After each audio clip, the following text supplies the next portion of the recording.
No one checked in on you. No one sent flowers or asked how you were holding up. You've been grieving something for years and you never even gave it a name. If that just touched something in you, this conversation is for you. Because we are accustomed to grieving the obvious losses, we recognize the kind of pain we feel with the loss of a friend, our loved one. But there's another kind of grief that doesn't come with a clear before and after. Nobody brings it up for dinner. No one asks if you're okay. It just sits there, unnamed for years, while you carry it around like it's normal. And I want to talk to you today about naming it. But first, welcome to the newcomers to the channel. I'm not your average granny. I'm Coach Granny, a 94-year-old retired psychologist and pastor, and now your coach, telling it like it is about what really matters when it comes to relationships and you. Let's look at three places this quiet grief tends to hide. And I want you to know up front, we're not staying in the heavy part today. There's hope woven into every one of these, right along beside the ache. The first place is the life you didn't choose. Maybe it's the path that didn't happen, the career you walked away from to take care of somebody else, the relationship that didn't work out the way you hoped it would, or the version of yourself you thought you'd become by now, more confident, more settled, further along, whatever that meant to you at 25. You don't talk about this one much because it's hard to explain grieving something that never actually existed. People will look at you strange if you say you're mourning a life you never lived, but that doesn't make it less real. You can absolutely miss a future you never got to live in. You can carry sadness for a version of yourself that only ever existed in your imagination. And maybe you've spent years quietly comparing your actual life to that one that got away, the one you sometimes still wonder about late at night. That comparison is exhausting, and most of the time, nobody around you even knows you're doing it. But naming it is the first step to loosening up the grip on you. You can grieve the road not taken and still build something good on the road you're actually on. Those two things are not in competition with each other. You are allowed to feel the loss of what could have been and still believe fully, honestly, in what still can be. The road you're on isn't a consolation prize. It's just a different road, and there's plenty left to build on it. Here's a soul question for this one. What life did you quietly let go of? And have you ever actually grieved it, or you just been carrying it in silence, comparing it to the life you have now? The second place this grief hides is in relationships that ended quietly. Friendships that faded without a conversation. Family you've drifted from over the years, maybe over something small that turned into something big, maybe over nothing you even remember clearly anymore. Love that just stopped with no explanation and no closing chapter. These losses are strange because there's no clear moment to point to. No one sat you down. Nothing was announced. There was no fight, no falling out you could have named if somebody asked you. One day the relationship was there, full and familiar and slowly. So slowly you almost didn't notice. It just wasn't anymore.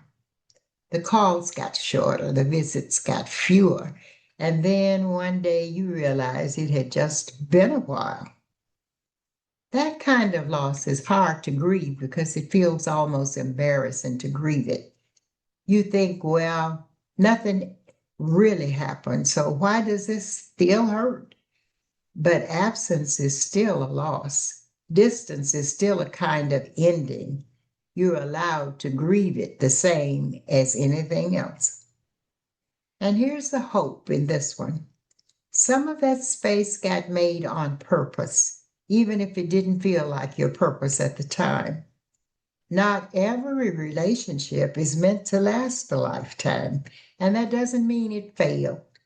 Some people are there for a season, and when the season ends, it makes room for who's coming next. People, opportunities, versions of your own life you couldn't have made space for otherwise. Closure isn't always required for peace. You are allowed to release something without ever fully understanding why it ended. Yes, there's a soul question. Who have you lost touch with that you've never actually let yourself grieve? And what would it look like to finally set that down gently without needing an explanation for why it happened? The third place is in the years you can't get back. Time spent caretaking somebody else's needs before your own. Time spent surviving one hard season after another. Time spent just getting by, doing what needed to be done, showing up because somebody had to, with nothing left over for yourself at the end of the day. You look up one day, maybe it's today, maybe it's last week, and you realize how much of your life went into keeping everyone and everything else afloat. Years of it. And there's a real sadness in that, a real loss, even if you did it out of love, even if you probably do it again. Some of you gave years to raising children who are grown now. Some of you gave years to a marriage that didn't last, or to a job that used you up and let you go. Some of you gave years to a parent who needed you at the exact moment you needed something for yourself. None of that giving was wasted, but it's okay to grieve what it cost you. Here's the hope. Those years aren't the whole story, and they are not just used up. Grief over lost time does not disqualify you from reclaiming the time you have left. You don't have to earn back what was taken from you before you're allowed to start living differently. There's no waiting period. There's no application to fill out. You can start today, right now, with whatever time is actually left in front of you. So, question? If you stopped mourning the time you lost and started using the time you have, what is the very first thing you would do with it? Here's what Coach Granny wants to say. I want you to understand all of this. Grief and hope are not opposites. They don't take turns waiting for the other one to finish. You can hold both of them in the same hand at the exact same time, and neither one cancels the other out. Have you ever let yourself grieve these things? Or have you just been carrying them quietly for years without ever calling them what they are? Because naming is the beginning of putting it down. Now, before you go, Coach Granny wants to remind you of our 3 soul questions to sit with this week. 1, what life did you quietly let go of, and have you grieved it or just carried it? 2, who have you lost touch with that you've never let yourself grieve? 3, if you stopped mourning lost time and started using the time you have, what's the first thing you'd do? Reflect on these questions, live with them, and let the answers come to you. They'll tell you what you need to know. And here's what Coach Granny wants to leave you with.